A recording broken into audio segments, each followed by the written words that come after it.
Dans cet épisode, je reçois Jérémy Coleman et ensemble, nous parlons délégation, pérennité d'entreprise, quelles sont les étapes fondamentales à mettre en place quand on lance sa boîte, comment incarner son rôle de chef d'entreprise tout en prenant du plaisir dans son activité. Bref, un épisode riche sur l'entrepreneuriat qui aborde vraiment toutes les facettes du métier d'entrepreneur. Belle écoute.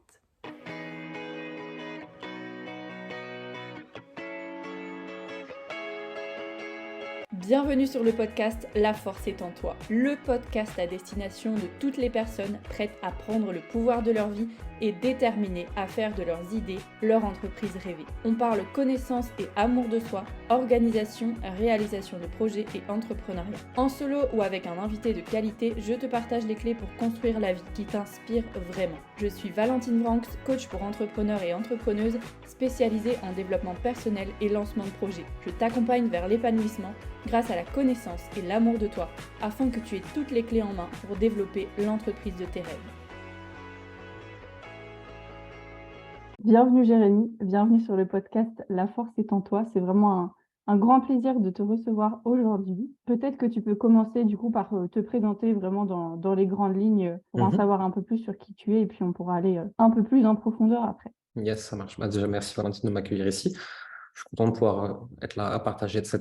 Je m'appelle Jérémy Coleman, j'ai 34 ans, bientôt 35, là, je suis en train de devenir un vieux schnock. Je suis entrepreneur depuis plus de 10 ans maintenant, mais précisément dans le monde de l'accompagnement depuis 5-6 ans. Et aujourd'hui, depuis 2 ans, je suis à la tête d'une entreprise qui s'appelle Coleman Publishing, qui aide les experts, donc coach, thérapeute, consultant, ce qu'on connaît d'habitude comme le trio gagnant un peu, à développer leur activité, à se développer en tant qu'humain et à avoir un métier qui est plus agréable. Ça fait maintenant 2 ans que je fais ça, on accompagne près de 200 clients par an, on est 15 dans la team, et c'est à la fois un chemin professionnel et business, mais aussi un beau chemin de développement personnel, spirituel, etc., dont on parlera peut-être aujourd'hui. Donc voilà pour les grandes lignes de ce qui me définit un petit peu. Très bien. Et une première question qui me vient par rapport à ça, c'est pourquoi avoir choisi l'entrepreneuriat plutôt que le salariat? Est-ce que c'est quelque chose qui t'a animé ou justement un truc auquel tu voulais échapper peut-être Ouais. en n'allant pas dans le salariat? Je suis pas employable. Je suis trop con. J'ai fait des stages, j'ai fait des petits tests d'être employé. C'est absolument pas possible parce que j'aime trop mon indépendance. J'aime faire ce que je veux, comme je veux, quand je veux, etc.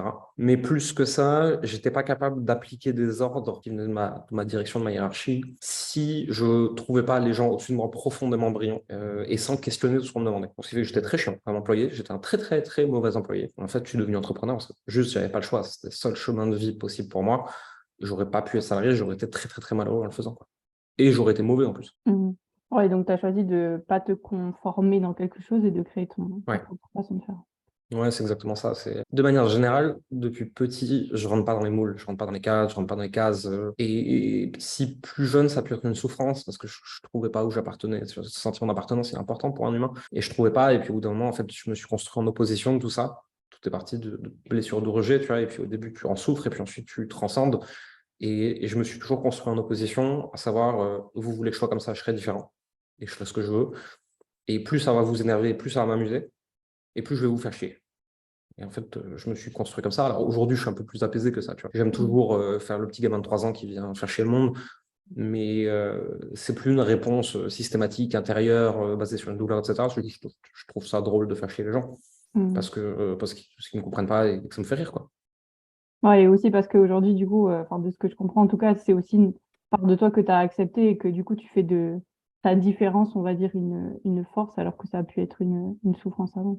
Ouais, bien sûr. Et puis, je me suis petit à petit dans ma vie entouré de gens pour qui ce que certains appelaient différence, en fait, était une normalité ou était des qualités. Et en fait, je pense que qui t'a autour de toi et dans quelle pièce tu es finalement, tu vois, au sens métaphorique, c'est plus important que le reste. C'est plus important pour un chemin de vie, pour être heureux, c'est de qui tu es entouré. Et si tu es entouré de gens qui te trouvent très bien comme tu es et qui te poussent à grandir et à t'améliorer, mais qui cherchent pas absolument à te conformer, c'est plus facile d'être heureux. Mm. Et quand tu te lances, du coup, il y a 10 ans dans l'entrepreneuriat, est-ce que tu avais déjà cette idée bah voilà, de te tourner vers le trio gagnant, comme tu disais, coach, thérapeute, accompagnant? Non, pas du Euh, tout. Alors moi, j'ai fait un Master 2 en stratégie digitale des marques. Donc, j'étais destiné à la base vraiment aux grandes entreprises, aux grandes agences, tu vois, aux services de communication, aux services marketing, etc. Et en fait, quand je me lance à l'époque, déjà, vers la fin de mes études, j'ai un média sur la mode masculine avec une petite marque de vêtements, etc. On faisait des collaborations avec des marques. Et j'avais ça au début. Tu vois. Au début, j'étais blogueur, directeur de médias, on va dire. Donc ça a commencé par ça. Et après, assez vite, quand cette aventure-là, c'est fini parce qu'on a revendu le site, etc. Et on a revendu tout le média. Et je me suis dirigé vers le freelancing, en fait, et j'ai fait de la communication, du marketing, du social selling, storytelling du dirigeant, etc., pour des entreprises, pour ce qu'on appelle les grands comptes dans le jargon de communication, à savoir des entreprises corporate, classiques, etc. Je faisais du freelancing de ça. Après, j'ai fait une agence et j'ai travaillé avec des plus gros clients, j'ai coaché les dirigeants, etc. Mais au début, j'étais vraiment sur le truc freelance, agence, corporate, classique et tout. Et au bout d'un moment, je me suis rendu compte que j'aimais pas travailler avec ces clients-là, que les défis, des fois, étaient stimulants, mais qu'il y avait trop de barrières, trop d'hierarchie, trop de politique de nouveau, tout ce que j'avais voulu quitter. Et surtout, celui qui décide, celui qui applique, celui qui paye, c'est trois personnes différentes dans ce genre d'entreprise.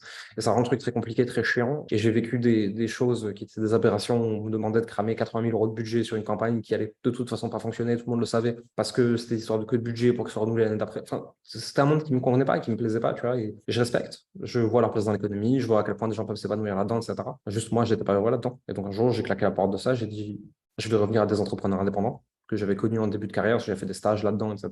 Et c'est comme ça que je me suis retrouvé à accompagner des coachs, des consultants et des thérapeutes. Ok, ok.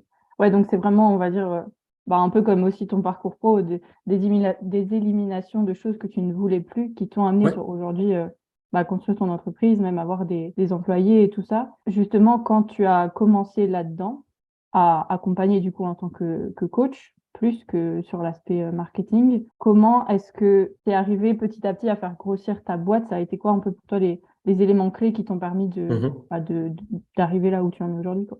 Ok. Alors déjà, il y a un distinguo important, c'est que moi, je ne suis pas coach. J'ai aucune formation de coaching, j'ai aucune compétence particulière de coaching, etc. Ce que je fais, c'est plus du mentorat, à savoir, j'ai une certaine expérience, la mienne, plus celle d'avoir accompagné plusieurs centaines de clients sur ces sujets-là. Et donc, en fait, je sais repérer un truc que j'ai déjà vu 300 fois et te dire, fais gaffe, tu es en train de faire ça et c'est ça qu'il faut faire. Moi, je ne suis pas coach, en fait. Hein. Donc, c'est important parce qu'il y a des gens qui dédient leur vie à ça.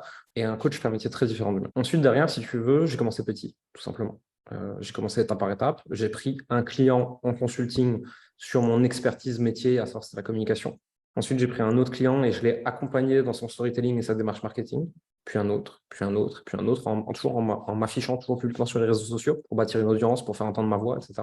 Et puis, une fois que j'ai eu pas mal de clients en one-one, j'ai pris un petit groupe de 5 pour voir si j'étais capable de délivrer la même chose. Puis un autre groupe de 5, puis un autre, puis un autre. Puis à un moment, le programme est devenu asynchrone. C'est-à-dire qu'on a enregistré des modules de formation, on a commencé à construire une structure. Puis après, il y a eu un autre programme, puis un autre programme, puis un autre programme. Et à un moment, j'ai pris une cohorte de 35 personnes. J'ai vu que je ne pourrais pas délivrer la même qualité seul. Donc j'ai recruté une première personne pour m'épauler, puis ensuite une autre, et puis on a continué à grandir, et puis une autre, et ainsi de suite. Et en fait, ce qu'on voit aujourd'hui de mon entreprise, à savoir 15 personnes dans l'équipe, 150 clients, etc., c'est un truc qui s'est construit brique par brique sur les 5 dernières années. Et c'était vraiment juste toujours la suite logique, étape par étape, avec à chaque fois tout ce que j'aime pas, j'enlève. Et je construis mon entreprise de rêve et mon quotidien de rêve et mon métier sur mesure. Et je continue à avancer. Il y a un moment, pendant très très longtemps, pendant plusieurs années, je faisais tout en mode solopreneur, un peu digital nomade. Je gérais mon business avec mon téléphone. Et puis à un moment, moi aussi dans ma vie, ça a évolué. Je me suis ancré, je me suis stabilisé, je me suis marié, etc. Et je me suis dit, OK, là, je suis dans une phase de ma vie où j'ai envie de bâtir. Donc il va falloir plus grand, donc il va falloir plus de monde, donc il va falloir que je sois plus épaulé, etc. Et en fait, j'ai suivi mon chemin de vie et j'ai fait coïncider mon chemin d'entreprise avec. Ouais, pour conserver, là où toi, tu avais envie d'être épanoui dans ton perso, tu sentais que tu avais besoin de stabilité, du coup, tu l'as mis aussi dans ton Ouais, entreprise. ouais, complètement. Ouais. Et est-ce que tu es, comment dire, je suppose que oui, le contraire m'étonnerait, mais ça pourrait être intéressant, aussi drivé par une mission, du coup, où tu sais que tu as envie, d'atteindre un certain niveau avec ton entreprise, qui soit pas forcément financier, ou est-ce que c'est plutôt l'aspect financier qui, toi, te motive aujourd'hui à avancer, à construire ton entreprise? Ouais. Il y a plusieurs choses là-dedans, en fait. Jérémy, il n'y a pas de mission divine sur Terre. Je sais que c'est la croyance de certains, je la respecte tout à fait, c'est pas la mienne. Moi, ma croyance personnelle, c'est que la mission de l'humain, c'est de jouer à d'être un humain, et qu'en fait, peu importe comment tu le fais, de toute façon, tu es dans le bon jeu, puisque tu es en train de faire l'humain, et de toute façon, tu peux pas te planter, en fait. Donc, moi, je ne crois pas avoir, en tant que Jérémy, de mission spéciale sur Terre, à part jouer à être Jérémy. Mhm. Maintenant, à côté de ça, mon entreprise a une raison d'être, c'est de donner de la voix à l'ambition, c'est d'aider les coachs et les experts à grandir, c'est de montrer aux gens qu'ils peuvent gagner plus d'argent, développer une belle activité, aider plein de gens, etc. Ça, c'est la vraie mission d'entreprise et je compte l'amener aussi loin que possible tant que ça niquera pas ma vie personnelle. Ça, c'est important pour moi. À côté de ça, ça doit être lucratif. travaille beaucoup, je m'éclate, j'adore ça. Je changerai pour rien au monde. Probablement que je le ferai aussi, peut-être moins, mais aussi si j'étais pas payé.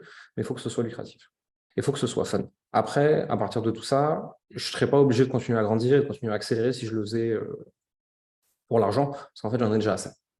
J'en ai déjà largement assez. Donc derrière, il y a une autre raison à ça. C'est que j'aime le jeu auquel je joue quotidiennement. J'aime voir mon équipe s'élever, j'aime voir mes clients s'élever, transcender des choses, grandir, améliorer leur vie, leurs conditions, comprendre des choses, avoir des chiffres, etc.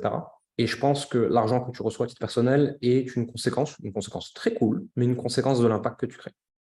Et dans la mesure où je veux créer beaucoup plus d'impact, je vais avoir beaucoup plus d'argent. Mais je ne cours pas après l'argent en tant que tel, parce que passé un certain stade, ça devient des caprices de l'ego. Et c'est OK, hein, c'est pas grave en soi. Mais je vis dans un bel endroit, dans un grand appartement, avec la femme que j'aime, tu vois. Enfin, et j'ai plus que ce qu'il faut d'argent dans mon quotidien. Je ne suis pas sûr que quand j'aurai fait x2, x3, x10 sur mes revenus, et c'est la direction que ça prend, hein, mais je ne suis pas sûr que je serai foncièrement plus heureux. Peut-être que mon quotidien sera plus facile par endroit, mais je ne suis pas sûr d'être plus heureux. Donc, et j'aime l'argent, j'en veux plein, j'en veux plus, je trouve ça cool, mais je ne le fais pas fondamentalement pour ça. C'est juste une conséquence positive et agréable qui va avec le package, qui est créer de l'impact en fait, et faire des choses positives et qui font du bien au monde. Oui, j'aime bien la manière dont tu dis que l'argent que tu gagnes, c'est la conséquence de l'impact que tu as. Et je trouve que c'est un message qu'on ne dit pas assez parce que souvent on se dit, enfin, pour moi aussi, accompagner des entrepreneurs qui débutent, et c'est aussi une réflexion que je me suis fait, mais combien est-ce que je vais devoir gagner? Et on est toujours freiné par ce truc d'argent, à en oublier qu'en fait, ce qui compte, c'est l'impact qu'on va avoir avec notre entreprise et que bah, du coup, la conséquence, ce sera qu'on aura de l'argent. Est-ce que c'est aussi quelque chose avec lesquels enfin, tu travailles avec tes clients, genre une problématique auquel eux, ils sont confrontés et comment est-ce que tu les amènes un peu à sortir de ce schéma? Je pense que déjà, foncièrement, tant que tu ne gagnes pas quelques milliers d'euros par mois, et le quelque dépend vraiment des gens, de où ils vivent, de est-ce qu'ils sont toute leur famille à charge, ou est-ce que c'est des gens de 25 ans célibataires, tu vois. Ça peut être 1500, 2000, comme ça peut être 6, 8, 10 000. Tant que tu n'as pas atteint ces sommes-là, en fait, tu n'es pas sorti du besoin de sécurité.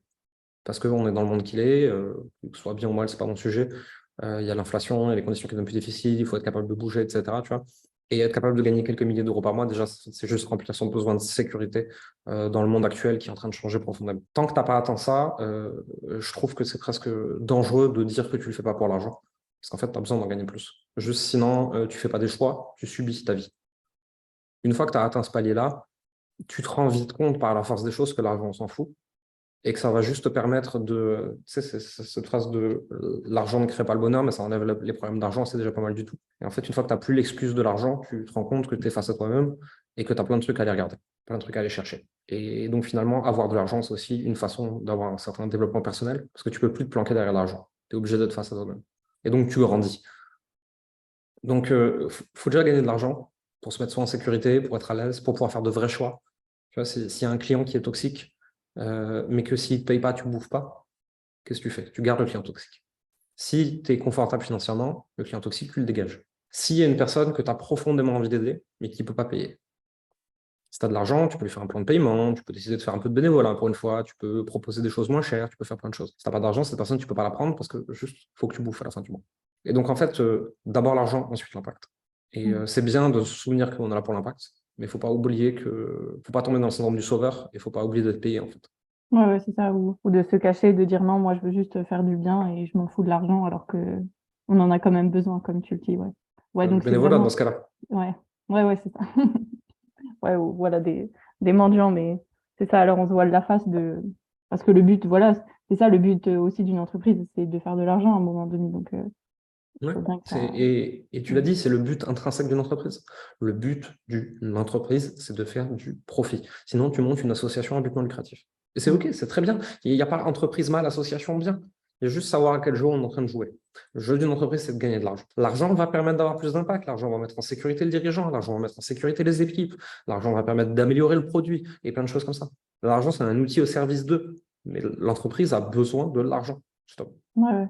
Et tu parlais justement des changements que ça amène aussi, enfin, du fait que voilà, quand on est assez confortable financièrement, bah, ça nous renvoie le miroir sur nous simplement. Hmm. Est-ce que c'est un truc auquel toi, tu as été confronté brutalement ou pas quand tu étais aussi confortable dans cette situation? Pas tellement, puisque moi je viens d'une famille où, en tout cas quand moi je me suis lancé, mes parents ils avaient de l'argent. Donc, j'étais pas, si tu veux, mon besoin de sécurité, là, je trouvais assez comblé. Je suis un cas un peu particulier où, quand je suis né, mes parents n'avaient pas grand-chose. Ils ont travaillé très, très, très, très, très, très dur.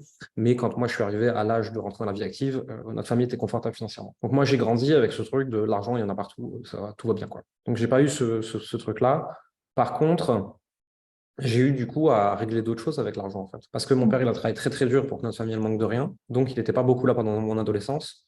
Et donc, j'ai attribué gagner de l'argent à être comme lui, mais être comme lui, non pas dans les faits, mais dans la perception que l'adolescent que j'étais en avait eu.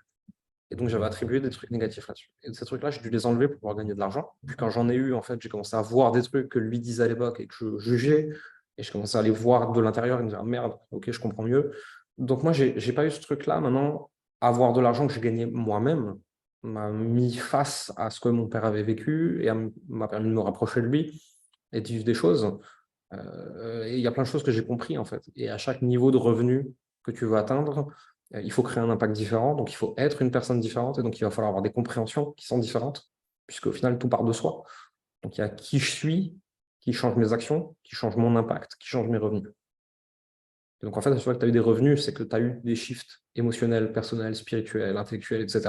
Sinon, tu ne pourrais pas en être là. Donc, moi aussi, je me suis confronté à moi-même parce qu'à chaque fois que je disais oui, mais si je ne suis pas encore comme ça, c'est parce que je n'ai pas ça. Et quand je l'ai eu, je me suis retrouvé face à moi.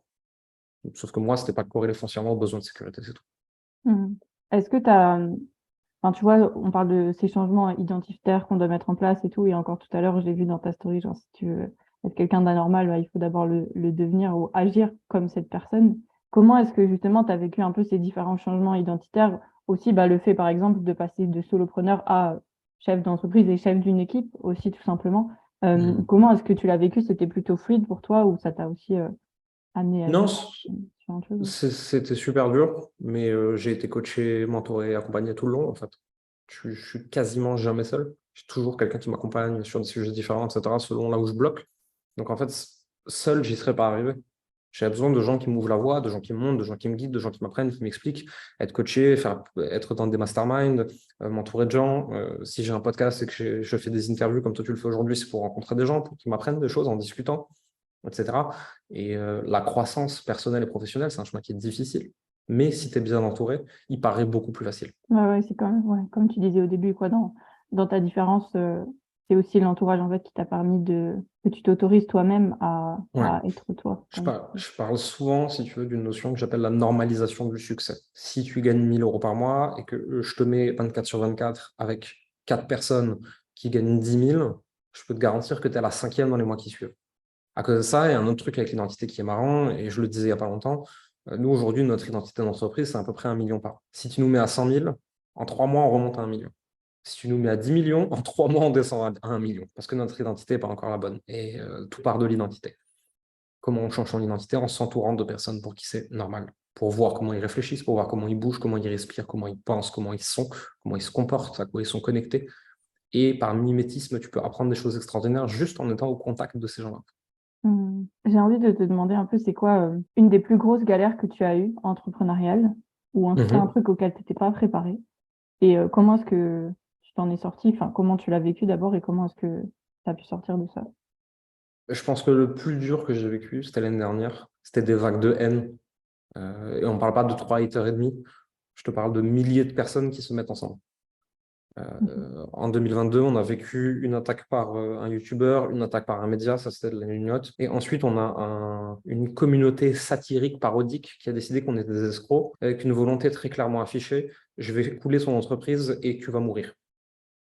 Et c'est des centaines, voire des milliers de personnes qui se sont mis ensemble dans ce but. Ça, c'est dur.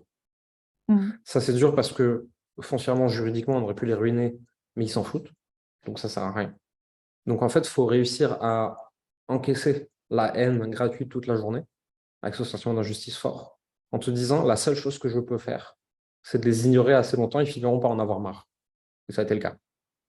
Mais ça, c'est super dur. Et heureusement que j'étais bien entouré. À part ça, je pense que les recrutements qui se passent mal, c'est dur. Humainement, tu vois, quand tu dois prendre quelqu'un entre 4 yeux et lui dire stop, et que la personne, elle s'y attendait pas, ou que plein de choses, tu vois.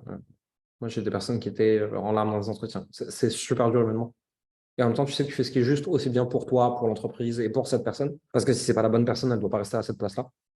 Mais ça, c'est des trucs qui sont super durs. Moi, tout ce que j'ai vécu de plus dur, c'est tout ce qui était lié à l'humain, en fait, hein. Donc, quand on se fait marave la gueule gratuitement, c'est dur. Quand ça se passe mal pour ma team, c'est dur. Quand ça se passe mal pour des clients, c'est dur. À chaque fois qu'il y a de l'humain impliqué, pour moi, c'est ce qui a été le plus difficile parce que, bah, si tu veux, je dois défendre les intérêts de mon entreprise. Mais en face, j'ai aussi des humains et puis moi, j'en suis un, tu vois. Donc, des fois, je dois prendre des décisions qui sont juste pour l'entreprise et qui est la bonne décision, mais qui ne veut pas dire qu'elle n'est pas difficile humainement à prendre. Et être capable de prendre ce genre de décision, je pense que c'est les choses les plus difficiles que j'ai vécues. Tout le reste, les hauts, les bas, le business, l'argent, pas l'argent, les clients, pas les clients, les gens contents, les gens pas contents, le truc qui marche, le truc qui marche pas. C'est pas, ça fait partie du jeu, tu vois. C'est pas, quand tu es entrepreneur, en fait, le but de ta vie, c'est de régler des problèmes. Et si tu te lèves le matin en sachant ça, ben, ça va, tu vois. Je me lève, c'est cool. Qu'est-ce que je vais régler comme connerie aujourd'hui, tu vois? Et on va rigoler. Et puis après aussi, telle une thérapie d'exposition, à force d'être confronté à des choses, ça devient plus facile. Tu vois, à la 5e attaque, ça ne te fait plus rien. Au 5e truc qui se passe mal dans un domaine, ça ne te fait plus rien, ou ça ne te fait plus pareil en tout cas. Et puis tu as les process, tu as les façons de réfléchir, tu as les façons d'agir pour savoir comment faire. Plus tu pratiques un truc, plus ça devient facile. Et justement, par rapport à ton équipe, comment, enfin, tu l'as dit, du coup, la première personne que tu as recrutée, c'est parce que toi, c'était plus possible pour toi de gérer un groupe de autant de personnes. Comment est-ce que tu sais quel profil recruter? Est-ce que c'est toujours, bah voilà, tu fais grossir et puis tu dis, OK, ben là, il faudrait quelqu'un en plus? Ou est-ce que c'est parfois l'inverse? Tu dis, ah, bah, j'aimerais bien avoir ce profil-là pour que ça amène du plus dans mon équipe. Comment tu gères un peu l'évolution de ton équipe? Je fonctionne plus que je fonctionnais avant. Avant, je faisais grossir et puis quand ça a pété de toutes parts, je me demandais quel profil recruter en urgence. Le problème, c'est que le recrutement en urgence, c'est toujours un mauvais recrutement. Aujourd'hui, il y a 2 façons de faire que j'ai aujourd'hui. C'est soit je me dis, OK, si là je fais x10, qu'est-ce qui pète? Comment je l'anticipe? Comment je fais en sorte que ça pète pas? Soit ça m'arrive rarement, mais ça m'arrive. Je vais croiser quelqu'un dans ma vie. Je vais voir que c'est un diamant brut, qu'il est complètement sous-coté, qu'il a un talent fou et que cette personne-là, si on le met dans le bon environnement, elle va s'élever à un niveau qu'on ne peut pas imaginer. Et je crée le poste sur mesure pour cette personne. Ça m'est arrivé 1 ou 2 fois. C'est rare. Il ne faut pas venir me démarcher avec des trucs comme ça sert à rien. C'est moi qui trouve les gens. Mais ça m'arrive aussi. Maintenant, ne jamais recruter dans l'urgence et recruter en fonction de la croissance, en fait. Donc, là, imaginons, je fais x10, qu'est-ce qui ne marche plus dans mon entreprise? OK, de quoi on a besoin? Est-ce qu'on a besoin de changer un process? Est-ce qu'on a besoin d'un nouvel outil? Est-ce qu'on a besoin de mettre du budget? Est-ce qu'on a besoin d'un humain? De quoi on a besoin? Et surtout, faire attention à pas recruter pour recruter. Ça, c'est une erreur classique d'entrepreneur quand on se lance. C'est dès qu'il y a un truc que j'aime pas, que je veux pas faire ou que je sais pas faire, je fous quelqu'un à la place. Très mauvaise façon de recruter, puisqu'en fait, tu n'attends pas un recrutement, tu attends d'être sauvé. Et en fait, ça produit toujours l'inverse de l'effet escompté. Ouais, c'est intéressant et c'est vrai que c'est le truc qu'on dit ah oui, il faut vite déléguer et tout ça, donc on pense à dire en fait tout ce que j'aime pas, je vais le donner à quelqu'un d'autre. Mais ouais, c'est un moyen aussi d'échapper à nos responsabilités d'une certaine manière. Hmm. Si tu es indépendant, enfin que tu es solopreneur, coach, peu importe, tu vois, avant, ça dépend des gens, hein, mais entre 10 et 20, 30 000 euros par mois de chiffre d'affaires, tu n'as pas besoin de recruter quoi que ce soit par un comptable, quoi. Tu peux tout faire seul. Et si tu peux pas, c'est que tu es mal organisé. C'est qu'il faut structurer tes offres, c'est qu'il faut réfléchir différemment, etc. Et c'est que tu fais sûrement beaucoup d'agitation plus que de travail. Et on est tous pareils, hein, moi ça m'arrive aussi, il y a pas de... c'est pas pour critiquer qui que ce soit.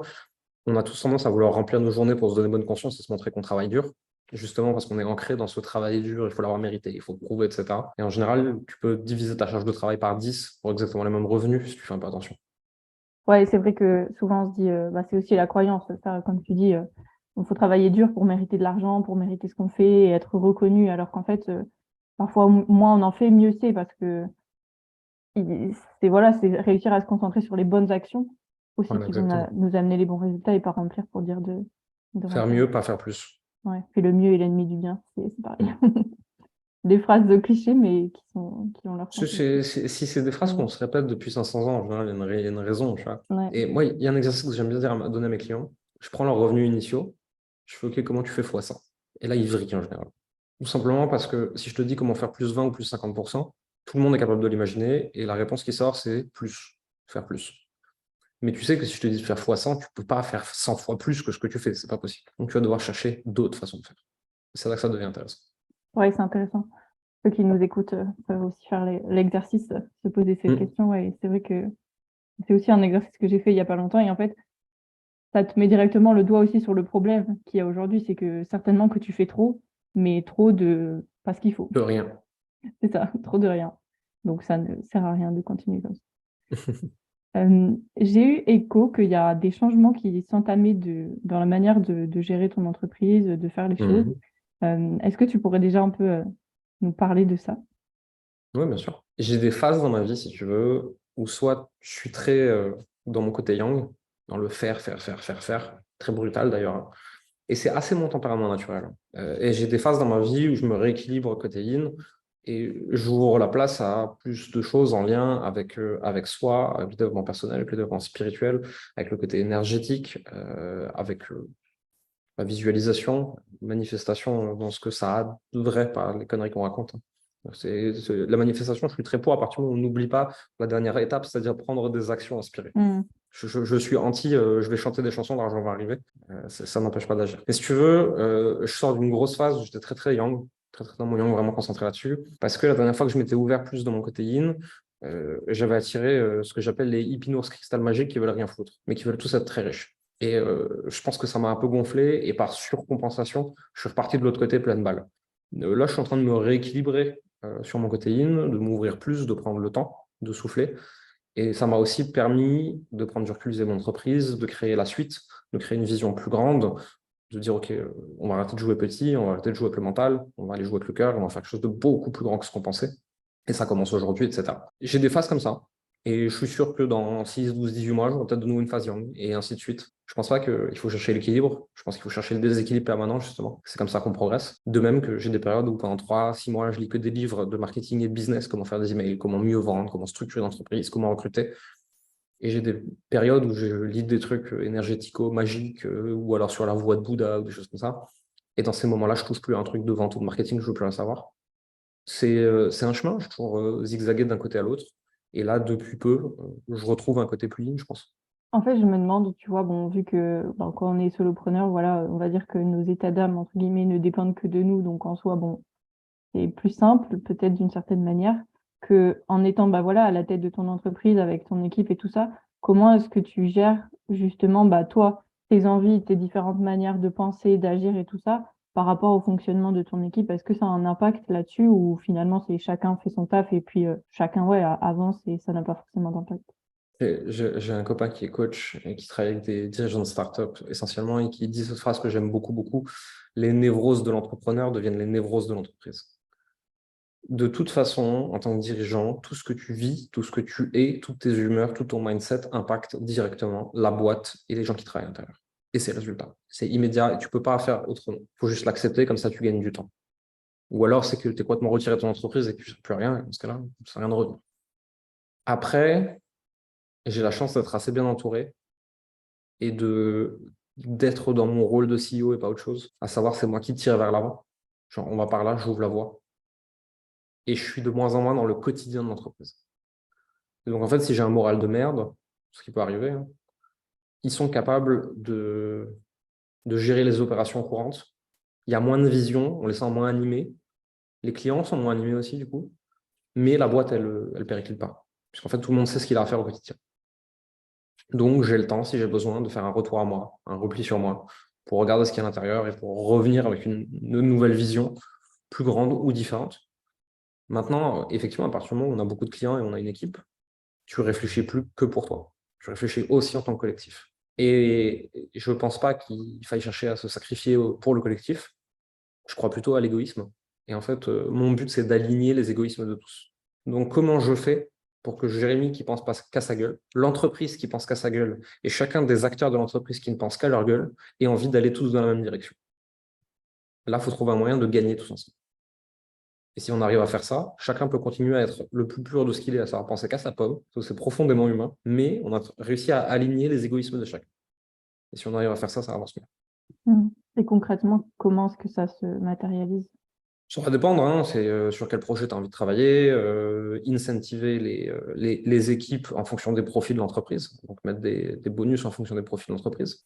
L'année dernière, j'ai distribué, donc l'année dernière 2022, j'ai distribué 15% de nos bénéfices annuels à l'équipe pour leur montrer, on gagne ensemble. En fait, c'était pas que Et puis organiser des choses tous ensemble, les aider quand ils veulent développer leur activité à côté, les mettre en avant en tant que possible. Essayer de faire en sorte qu'ils passent moins de 10-15% de leur temps sur des trucs casse-couilles que moi-même, je n'aurais pas envie de faire.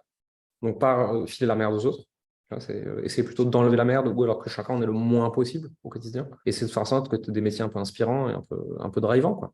Ouais, donc vraiment valoriser chacun, en fait, et ça passe par Mm. différents moyens, que ce soit dans le travail, la rémunération, et Faire des choses que tu aimes, être payé pour ce que tu fais, être valorisé, être respecté, avoir l'opportunité de grandir et de progresser. Je pense que tant que tu restes là-dedans, tu es déjà dans un management moins toxique que 95% des boîtes. Après, moi aussi, en tant que manager et CEO, j'ai dû apprendre plein de choses. J'étais tout pourri au début, c'était une catastrophe. J'étais nul. Dès que je disais un truc à quelqu'un, il se vexait. J'étais hyper agressif parce que je ne savais pas parler aux gens. J'ai appris tout ça. Et je pense que n'importe qui peut apprendre. Et moi, j'ai encore énormément de progrès à faire. Mais j'estime que je suis sur la bonne voie parce que je suis un peu mieux qu'hier. et c'est quoi pour toi la qualité la plus importante à développer en tant que manager, CEO? L'empathie et la communication. Il faut être capable de comprendre ce que les gens vivent et de parler avec eux. Et parler avec eux, ça va être surtout de la communication non violente.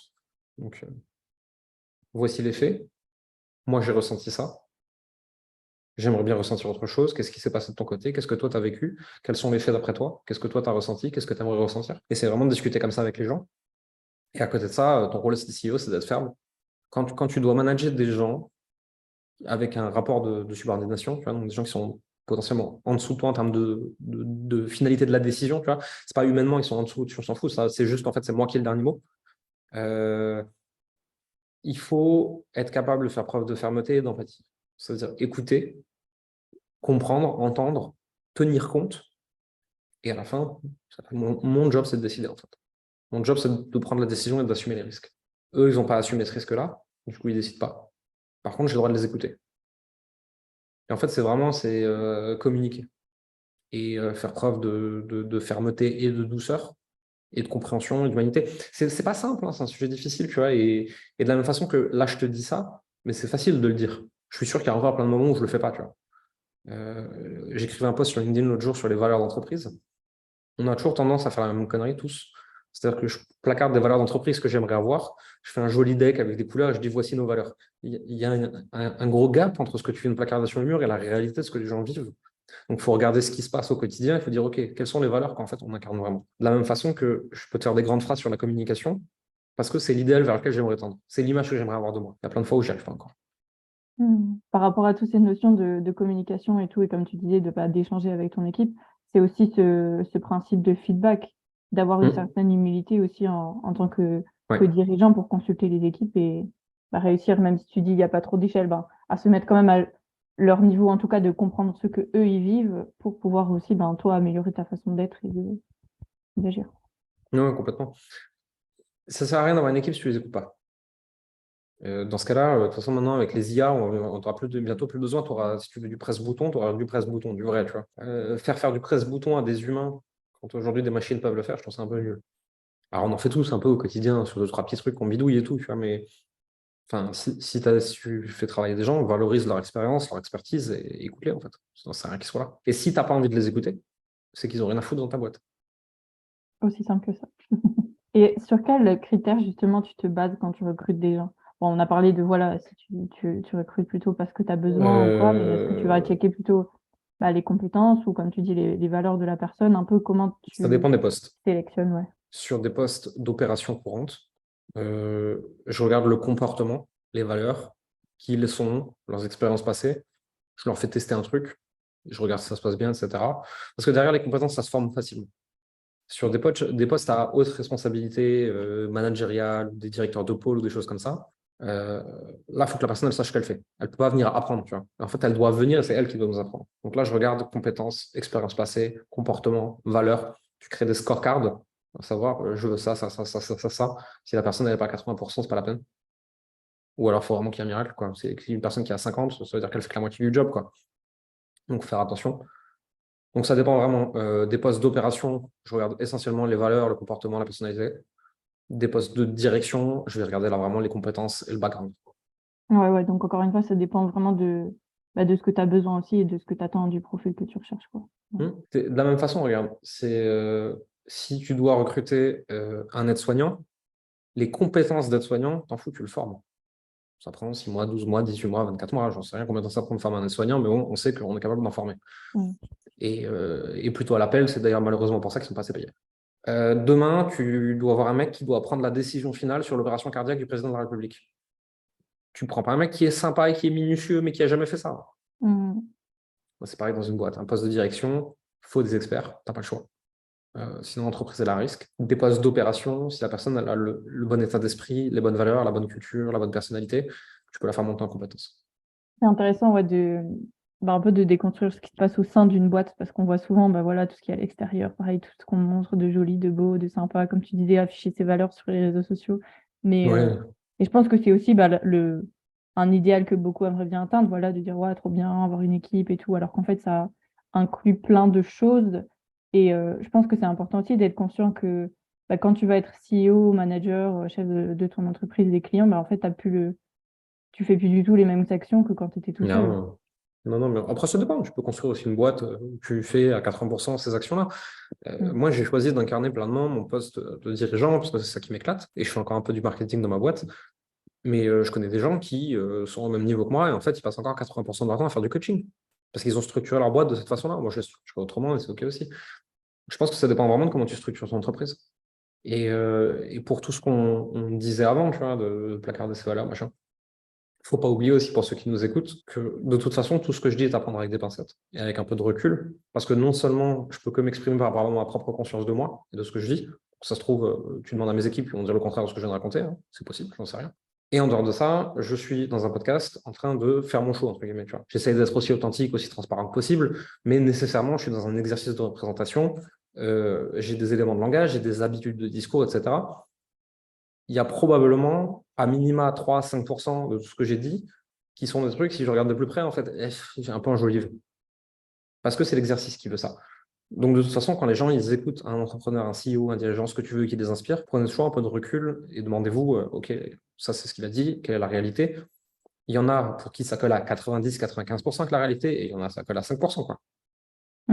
Ouais, et merci de le dire et de le souligner aussi. Et c'est vrai que de toute manière, oui, voilà, comme tu disais même au tout début, c'est que c'est important d'être entouré aussi de personnes qui sont là au niveau où on aimerait bien atteindre, mais toujours Ouais. en ayant conscience qu'en fait, c'est leur réalité et que eux, ils le racontent aussi avec leur propre spectre et selon la situation dans laquelle ils sont. Comme tu dis, là, oui, voilà, c'est, on va dire, entre guillemets, ton moment de nous partager ça. Tu vas pas venir en pleurnichant et en disant, ah non, c'est malheureux, ne soyez pas entrepreneur, alors que c'est aussi ton business de former les Ouais, entrepreneurs. après, je pleurniche sur les réseaux sociaux quand je suis pas content. Tu vois. Ça m'arrive quand même des fois où je fais la gueule, je suis énervé, je le dis en fait, c'est pas grave. Tu vois. Mm. Je suis humain. Je veux pas véhiculer cet entrepreneuriat Instagram où c'est tout le temps facile, où c'est tout le temps beau et on est en Lamborghini à Dubaï. C'est pas ce que je vis au quotidien, c'est pas ce que j'ai envie de raconter. L'entrepreneuriat, gagner ses premiers milliers d'euros, pour moi, ça devrait pouvoir être facile et accessible à tous. Gagner un peu plus que ça, pour ceux qui travaillent un peu plus et qui deviennent un peu meilleurs, pour moi, ça devrait être facile et accessible à tous. Quand tu veux commencer à avoir des types de revenus qui sont des anomalies statistiques, quand on parle de, pardon, excuse-moi, quand on parle de 1 million par an et beaucoup plus que ça, c'est des anomalies, en fait. Donc, de toute façon, il va falloir agir différemment de la moyenne des gens. Et donc, en fait, ça ne peut pas être tout le temps beau et tout le temps facile. Maintenant, moi, j'ai estimé dans ma vie que ça en vaut la peine, que c'est nourrissant, que ça me fait kiffer. Et donc, en fait, les moments où c'est dur sont largement compensés par tout ce que ça m'apporte. Donc, moi, mon impression, quand je regarde 1 an en arrière, c'est que c'est facile. Maintenant, si tu regardes en daily, quotidiennement, non, c'est pas simple. Mais si j'ai 80% de souvenirs positifs, mon inconscient va faire en sorte que j'ai l'impression que c'était trop cool, quoi. Et c'est pour ça que je continue. Ouais, c'est ça. C'est fou. Je remarque aussi, on a cette tendance à oublier, en fait, Ouais. les trucs difficiles. On dit, mais non, ça va, c'est simple. Mais ouais, c'est ça. C'est aussi, en soi, c'est aussi bon signe. Je pense qu'on est sur la bonne voie pour nous. Si on arrive à oublier les moments plus durs. Ouais, je pense, ouais. Ouais, j'entendais un truc la dernière fois, je sais plus d'où ça vient, mais qui disait de toute manière, le but de la vie, c'est pas que ce soit simple et que tout le monde soit heureux tout le temps. C'est juste que c'est la vie et que c'est fait de haut et de bas. Et je pense qu'on a tendance à l'oublier, en tout cas quand on se lance dans l'entrepreneuriat, surtout beaucoup avec cette quête de oui, c'est la liberté, je vais pouvoir faire ce que je veux, je m'éclater tous les jours. Alors que comme tu l'as très bien dit au début, et merci de l'avoir souligné, c'est un métier où tu résous des problèmes en fait. Donc forcément, ça Mhm. va pas être Et moi, je tout beau kiffe. Hein. et tout rose tous les jours. Mm. En fait, c'est cette espèce de truc où on veut être tout le temps heureux. Mais la notion même de bonheur n'existe que parce qu'on peut l'opposer à quelque chose, en fait. Et parce qu'il y a tout un spectre entre 0 et 100 dans lequel on navigue. On n'est jamais vraiment à 100, on n'est jamais vraiment à 0. Et on navigue à l'intérieur, en fait. Et le but, c'est d'aller le plus haut possible. Si tu veux, j'essaye d'avoir un maximum de joie dans ma journée et de zones de flow où je m'éclate. Ça ne représente pas 100% de ma journée, mais mon but, c'est que ça tende vers le maximum possible. Le reste fait partie du package. C'est pas un problème. J'en ai largement les récompenses qui viennent s'opposer à ça. Moi, j'ai l'impression de faire le plus beau métier du monde. Je m'éclate quotidiennement, j'aide des gens, je suis dans ma zone de génie, j'impacte à une grande échelle, je gagne de l'argent en plus, je vis où je veux, je fais ce que je veux, j'ai la vie trop cool. Est-ce que j'ai dû faire des choses difficiles pour en arriver là? Oui, parfois. Mais je recommence de zéro demain, je refais pareil. Et ça m'intéresse, tiens, de savoir c'est quoi une journée type dans la vie de Jérémy Coleman. Alors, je vais me lever en général entre 4 et 5 heures. Je ne fais pas de Miracle Morning, tout ce truc-là. Hein. Juste, J'allais dire pour une non, petite non, Miracle Morning. Ou... non, pas du tout. Je ne fais pas tout ce truc-là. C'est juste que mon chronotype fait que je me lève tôt, je suis du matin. Je ne mets pas de réveil. Hein. Je me lève entre 4 et 5 heures sans réveil. Et puis, si des fois c'est 6 heures, bah, c'est 6 heures. Et des fois, je fais une insomnie, c'est 3 heures. Et des fois, je fais la grasse mat jusqu'à 7h30. Mais bon, globalement, je me lève très tôt. J'apprends, je lis, j'écris. En général, jusqu'à 6h, 6h30. Ensuite, je pars au sport. Ensuite, je vais au bureau. Je suis au bureau en ce moment de 8h30, 9h jusqu'à 15-16h. Des fois, je fais un aller-retour chez moi, vite fait pour ma femme entre les deux. Et en général, vers 16h, sauf exception, je coupe, je rentre chez moi, je plie bagage et la journée est finie. Et la journée, ça va être enregistrer des vidéos, créer du contenu, accompagner des clients, faire des rendez-vous avec mon équipe, avec des gens de l'extérieur, des choses comme ça. Ok. Et justement, comme tu évoques ta femme, elle aussi, elle est dans l'entrepreneuriat ou pas du tout? Alors au début, quand je l'ai connue, oui, parce qu'elle pratiquait le shiatsu. Ensuite, elle s'est arrêtée pour reprendre des études de psycho. Entre-temps, elle avait été éducatrice de jeunes enfants. Et aujourd'hui, elle travaille au sein de l'entreprise, puisque c'est notre customer care. Ok. Ouais, c'est intéressant.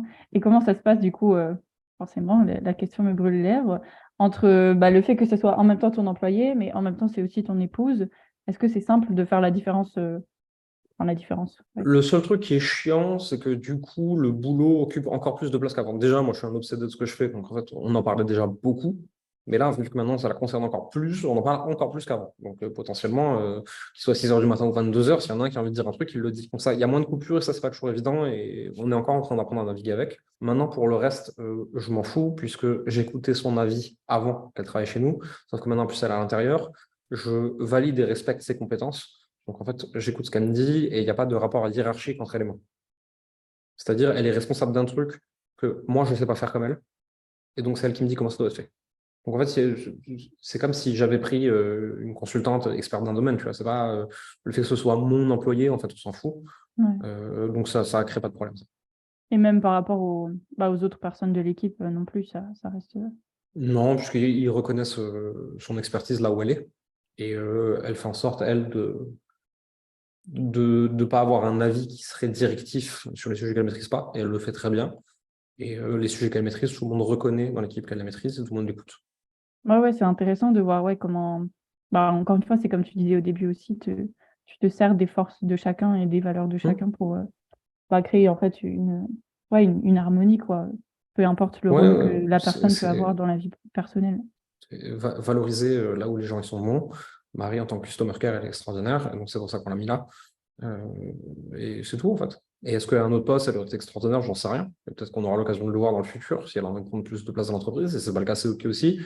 Et j'ai toujours resté assez vivre et laisser vivre. Tu vois, les gens, ils viennent, ils partent, ils montent, ils changent, ils se mettent à côté, en dessous, au-dessus. Enfin, moi, j'aime bien que dans mon entreprise, ça bouge, en fait.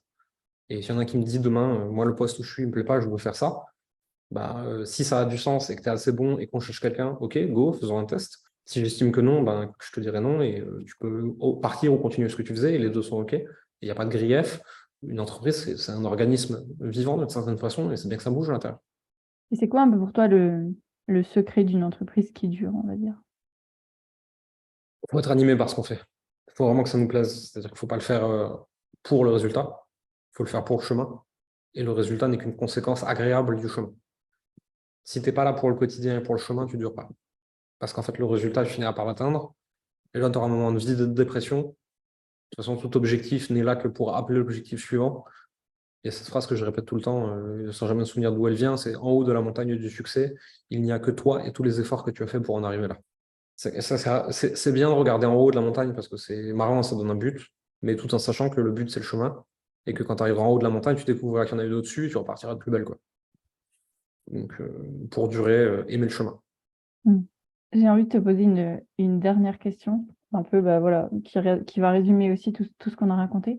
Ce serait quoi pour toi vraiment les 3 priorités d'un entrepreneur qui démarre? Trouver à qui il veut s'adresser de façon très précise. Ne pas placarder ce qu'ils croient sur les autres, mais profondément les écouter pour comprendre quels sont leurs problèmes, quelles sont leurs douleurs, comment ils achètent et qu'est-ce qu'ils veulent vraiment, et créer une solution qui résout vraiment ce problème-là. Et en fait, on pourrait résumer ça plus simplement. C'est un ancien associé qui disait ça de façon très, très, très caricaturale par rapport à ceux qui n'y arrivent pas. Le problème, c'est qu'ils veulent vendre leur crotte de nez. C'est-à-dire, moi, je les trouve géniales, je les trouve extraordinaires, donc tout le monde devrait vouloir les acheter. Pardon. Il y a beaucoup d'entrepreneurs aujourd'hui qui n'y arrivent pas parce qu'ils ont décidé que ce qu'ils faisaient était génial et donc ils veulent le coller à tout le monde. Si tu écoutes vraiment les gens, tu sais ce qu'ils veulent acheter. Vends-leur ça et pas autre chose. Trouve un moyen de résoudre un problème qu'ils ont et qu'ils veulent payer pour résoudre. Ce que toi tu veux, ce que toi tu penses, et ton propre niveau de conscience ne rentre pas en ligne de compte, on s'en fout. Il faut être capable de se mettre entre parenthèses et de répondre aux besoins de la personne en face. C'est ça être entrepreneur. Merci. J'adore comment tu l'as formulé, ouais, parce que c'est vrai que souvent c'est le truc ta cible, ton problème, non, non, non. Mais c'est ça. Et c'est aussi, encore ce matin, je le répétais à ma cliente aussi, je lui dis c'est très bien que tu veux résoudre ce problème-là, mais si ta cible, elle n'est pas consciente qu'elle a ce problème, bah ça va être compliqué en fait. Les niveaux de conscience de la cible, c'est un vaste sujet. J'ai fait une masterclass là-dessus il n'y a pas longtemps pour un programme de quelqu'un d'autre. Je l'ai fait chez Mohamed Bouclé. Et on a passé beaucoup de temps là-dessus parce que si la personne, elle ne sait pas qu'elle a ce problème ou qu'elle ne pense pas qu'elle peut le régler, tu peux lui gueuler dessus toute la journée que tu résous ce problème-là, en fait, elle n'achètera jamais. Il faut rejoindre les gens sur leur niveau de conscience. Ouais. Bah, merci beaucoup. Donc, je t'en prie.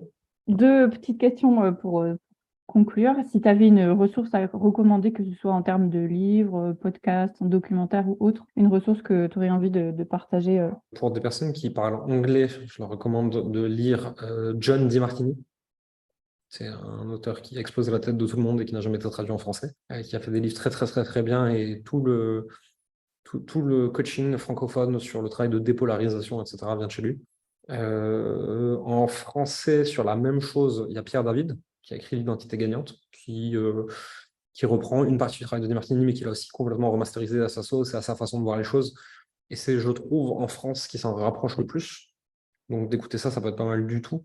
En termes de documentaire, j'aime toujours bien, encore quelques années après, I'm Not Your Guru de Tony Robbins, que tu retrouves sur Netflix. One Man Show documentaire de Brené Brown sur le pouvoir de la vulnérabilité, qui est très très bien aussi. Ok, trop bien. Mais je connais pas ce documentaire-là. Donc, Brené Brown, c'est l'experte mondiale incontestée sur tout le travail de vulnérabilité, honte, courage, masculinité, féminité, etc. À savoir qu'est-ce qui se passe à l'intérieur de nous vis-à-vis de la honte, en fait, et du courage et de la vulnérabilité. Elle a écrit plusieurs livres là-dessus, fait plusieurs conférences. C'est vraiment quelqu'un d'assez extraordinaire. Très bien, ouais. Ça doit être super intéressant. J'irai voir, merci. Je noterai tout ça dans la description pour ceux qui nous écoutent. Et une dernière question, est-ce que tu aurais une personne à me recommander d'inviter sur ce podcast? J'en ai tellement, c'est ça le problème. Je peux t'en recommander tellement. Le but de mon podcast, c'est vraiment d'ouvrir les consciences qu'un autre schéma existe que métro, boulot, dodo. Et comment le vivent aussi les personnes qui sont du coup sorties de ce schéma et qui se créent un peu leur propre truc. Donc bien sûr, on parle d'entrepreneuriat. On discute avec notre directeur des ventes, qui s'appelle Rachid Akbal, que je suis en train de mettre en avant sur le réseau parce qu'il est temps qu'il y ait plus de gens qui l'entendent, parce que ce qui va t'intéresser, je pense, c'est son parcours, d'où il est parti, où est-ce qu'il en est aujourd'hui, ce qu'il fait, sa vision de la vente qui va complètement à contre-courant de ce qu'on raconte aujourd'hui, qui est basé vraiment sur l'humain plus qu'autre chose, et qui, si tu regardes le départ de sa vie, avait aucune raison d'en arriver là, et qui aujourd'hui fait des choses assez cool. Super, bah ouais, ça m'intéresse. Je peux mettre en relation si besoin. Ça marche, merci beaucoup. Encore un grand merci à toi. C'était vraiment écoute, avec plaisir. Hyper riche et j'ai hâte que tout le monde puisse écouter cet échange. Tant mieux si ça a aidé. J'espère que cet épisode aura éclairé ton chemin. Je serai heureuse d'en lire ton retour sur Insta, en commentaire sur YouTube ou Apple Podcast. Si le podcast te plaît, je t'invite à le noter sur 5 étoiles. Ça lui donnera davantage de visibilité et donc plus de monde pourra en profiter. Faisons rayonner le monde. Et surtout, retiens que la force est en toi.